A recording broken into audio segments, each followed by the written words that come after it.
Buenas tardes, soy Ana Trasancos, una de las tutoras de lengua y literatura de nivel 1.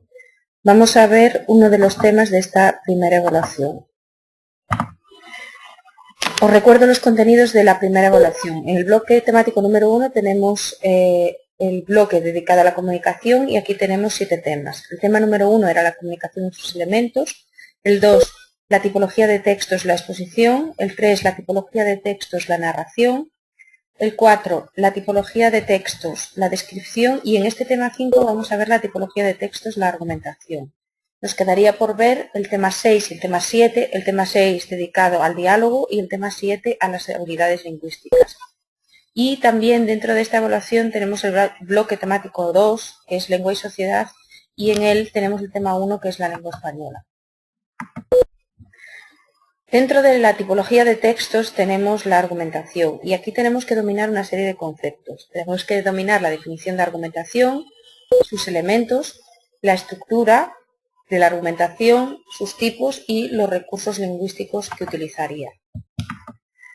En las unidades anteriores hemos estudiado aquellos textos que nos descubren el mundo, nos lo explican y nos hacen más comprensibles como los textos expositivos. Y en esta unidad vamos a estudiar aquellos textos que tienen como finalidad convencernos, persuadirnos, justificar la verdad, etc. Se trata de textos argumentativos y son los responsables de que, junto con nuestra experiencia diaria y nuestro ambiente familiar, pues pensemos de una cierta manera o veamos la vida de acuerdo con determinados criterios. Un ejemplo de texto argumentativo sería: siempre me han parecido fastidiosos esos padres empeñados en ser el mejor amigo de sus hijos. Los chicos debéis tener amigos de vuestra edad, amigos y amigas, claro.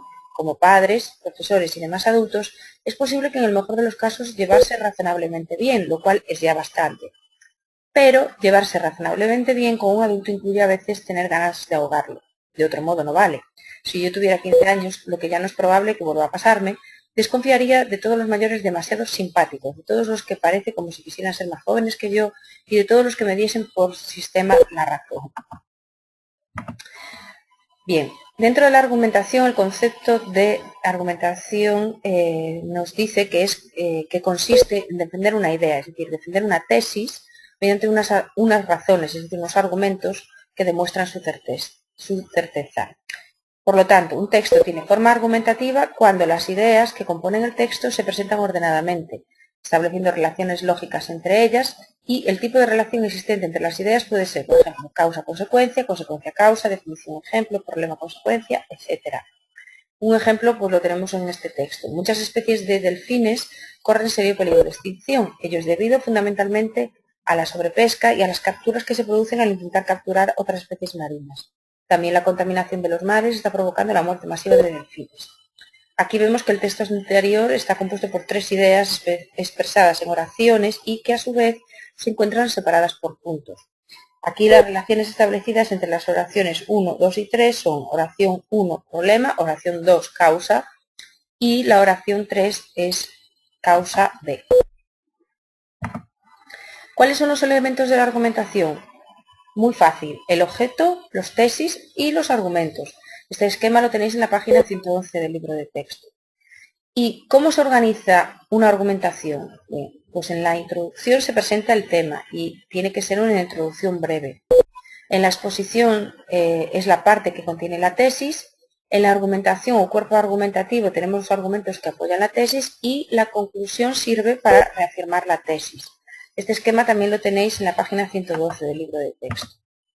Aquí tenéis otro esquema diferente para explicar los textos argumentativos y tenemos un primer elemento que es el contexto o situación, después la tesis que puede estar dividida en, por ejemplo, argumento número 1, 2, 3 y por último el cierre o conclusión. También tenéis aquí un texto que es de Michel Abad, que es La verdadera libertad, en el que tenéis una parte del texto que es la tesis. Tenéis también la argumentación, podéis leerlo con calma si le dais a pausa en este vídeo. Y tenéis una conclusión también.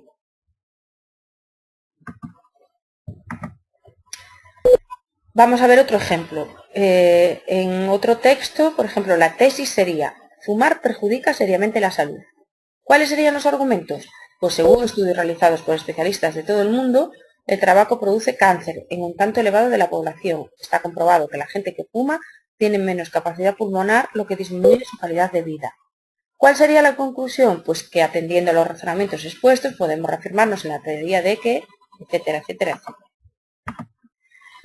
¿Qué tipos de argumentos tenemos? Bien, pues según la fuerza argumentativa, es decir, según la facilidad con la que se rebaten, pues tenemos argumentos débiles y argumentos sólidos.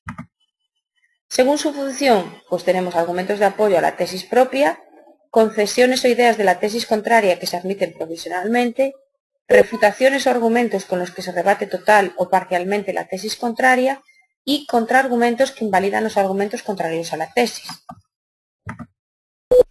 Según su contenido, pues la mayoría de los argumentos se apoyan en valores, creencias o premisas que se suponen aceptados por el receptor, y tales premisas reciben el nombre de tópicos. Los tópicos permiten clasificar los argumentos según su contenido. Por ejemplo, lo existente es preferible a lo no existente, la calidad es preferible a la cantidad es preferible a la calidad, lo bello es preferible a lo feo y lo agradable es preferible a lo desagradable. Como ejemplos tenemos, por ejemplo, el argumento de la mayoría o los argumentos hedonistas. Tenéis toda esta explicación en la página 114 del libro de texto. También podemos atender a su finalidad para clasificarlos. Y las finalidades básicas que tiene un argumento son, por un lado, la demostración, ya que se utilizan los argumentos racionales basados en los hechos, y por otro lado, la persuasión, porque se utilizan los argumentos afectivos basados en los sentimientos. Tenemos también los argumentos racionales y tenemos su definición y tipos de argumentos racionales. ¿Qué tipos de argumentos racionales tenemos? Bien, pues tenemos la argumentación lógica o de causa y efecto, también llamada silogismo. Es un razonamiento que consta, por un lado, de dos premisas y por el otro de una conclusión que se deduce necesariamente de ellas. Tenemos también la argumentación utilizando el ejemplo o la argumentación utilizando la analogía. En esta última se establece una semejanza entre dos conceptos, seres o cosas diferentes y se deduce que lo que es válido para uno es válido para otro. Por ejemplo, María y José son alegres, respetuosos y responsables y estudian 2 horas todos los días. María obtiene altas calificaciones. ¿Cuál es la tesis? Pues que José también obtiene altas calificaciones. Más argumentos racionales, pues el argumento por generalización, porque a partir de varios casos similares pues se genera una tesis común que es aplicada a un nuevo caso del mismo tipo. Por ejemplo, Pablo Neruda, Vicente Huidobro y Gabriela Mistral son excelentes poetas. Todos ellos son chilenos. ¿Cuál es la tesis? Pues que los poetas chilenos son excelentes. La argumentación por signos o sintomáticos. Se utilizan indicios o señales para establecer la existencia de un fenómeno. Por ejemplo, a María ya no le interesan las fiestas, pasa mucho tiempo en su casa, lee muchas novelas de amor. ¿Cuál sería la tesis? Pues que María está enamorada. Y la argumentación por causa, pues que se establece una conexión causal entre dos hechos que fundamentan la tesis. Un ejemplo, pues la carne de ballena es muy codiciada. Las ballenas fueron cazadas indiscriminadamente y a pesar de la existencia de leyes de protección, aún se les cazan. ¿Cuál es la tesis? Las ballenas están en peligro de extinción.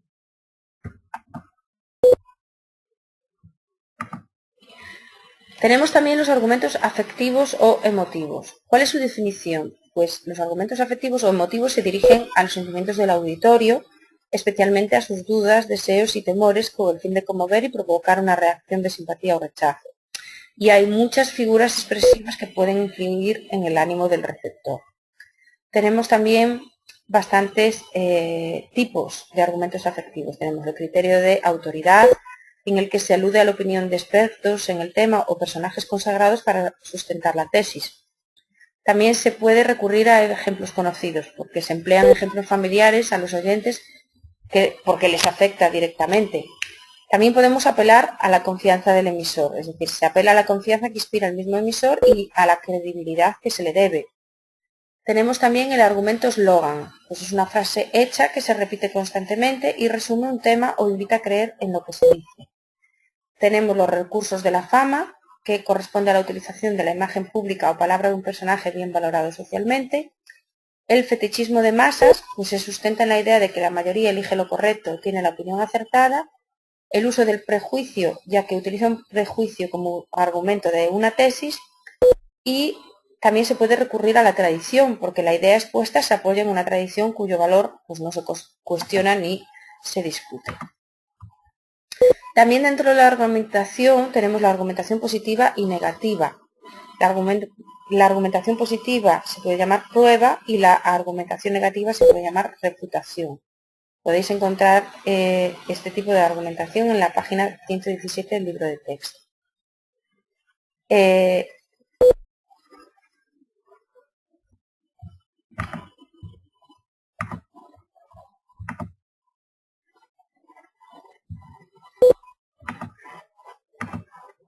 Hace un momento ahora.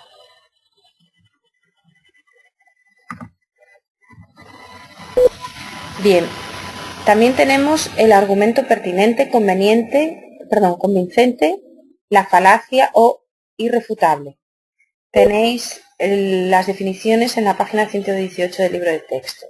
Como argumento pertinente frente a argumento convincente, y tenéis como falacia el argumento no válido y que por tanto puede ser rechazado con razón por el interlocutor, e irrefutable, que es el argumento que no puede ser rebatido porque no admite ninguna discusión.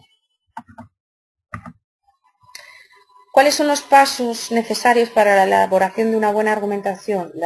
Tenéis los pasos en la página 118 del libro de texto. También es necesario saber las partes, como vimos antes. Tenemos la exposición de la tesis, que consiste en anunciar la idea que intentamos defender, y lo haremos de forma simple y precisa.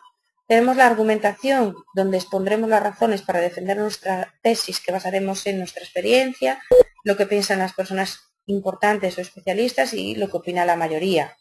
Y la conclusión, donde resumiremos con mayor claridad los argumentos, siendo objetivos, es decir, sin expresar sentimientos propios, y también se puede utilizar material complementario. También tenemos recursos lingüísticos que podemos utilizar en la argumentación y vemos que los argumentos pues, se vinculan entre sí mediante conectores. Conector es una expresión o palabra que sirve para vincular las distintas partes del discurso argumentativo. Una conjunción o frase conjuntiva que relacionan dos enunciados dándoles una orientación, y la orientación puede ser positiva o negativa. Hay varias clases de conectores. Tenemos causales, consecutivos, adversativos, copulativos, disyuntivos, condicionales, finales, comparativos, temporales y explicativos.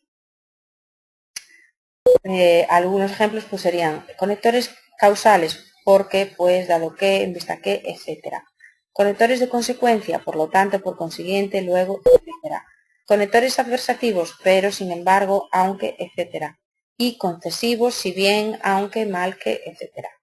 Como operadores tenemos, por ejemplo, casi, apenas, y refuerzan o debilitan la potencia del argumento. Suelen emplearse en oraciones largas, y el uso de oraciones enunciativas se utiliza para expresar el argumento de manera objetiva. También hay un uso de oraciones exclamativas, interrogativas y dubitativas para expresar el carácter subjetivo del texto. También tenemos recursos verbales que podemos emplear en la argumentación, y son expresiones por las cuales se puede reconocer el discurso argumentativo. Pues existen varios tipos de recursos verbales. Los dirigidos al raciocinio pues establecen relaciones lógicas entre las ideas expuestas, el uso de conectores, como vimos antes, y también pueden estar los recursos dirigidos a la afectividad, pues se usan con el fin de suscitar adhesión o rechazo. También hay designaciones valorativas, son términos cargados con un valor positivo o negativo que se usan para aludir a los temas del discurso. O adjetivaciones valorativas, que son adjetivos que comunican un juicio de valor destinado a influir en la disposición del receptor hacia el tema del discurso. Y tenemos también recursos no verbales de la argumentación, y que están destinados a reforzar el discurso argumentativo. Tenemos imágenes visuales, aquí se utilizan especialmente la publicidad y la propaganda, o por ejemplo imágenes acústicas no verbales, que están dirigidas al oído del receptor para convencerlo o persuadirlo, y esta clase de recursos forman parte de la persuasión publicitaria. Veis aquí, por ejemplo, un esquema de lo que tendríamos dentro de este tema, que es la argumentación, su definición, características. Dentro de la técnica de la argumentación tenemos dos pasos, y dentro de las partes de la argumentación, la introducción, la exposición de la tesis, la argumentación y la conclusión. También tenéis un ejemplo aquí de un análisis de un texto argumentativo, que es un texto de Gabriel García Márquez, que se llama Botella al mar para el Dios de las Palabras, y es el discurso de apertura del primer Congreso Internacional de la Lengua Española. Vemos que en el análisis se hace hincapié en su estructura, en los argumentos, en los rasgos lingüísticos del texto y, por ejemplo, en los conectores. Hasta aquí damos por finalizado el tema. Recordad que tenéis que preparar el tema 6 para la siguiente sesión.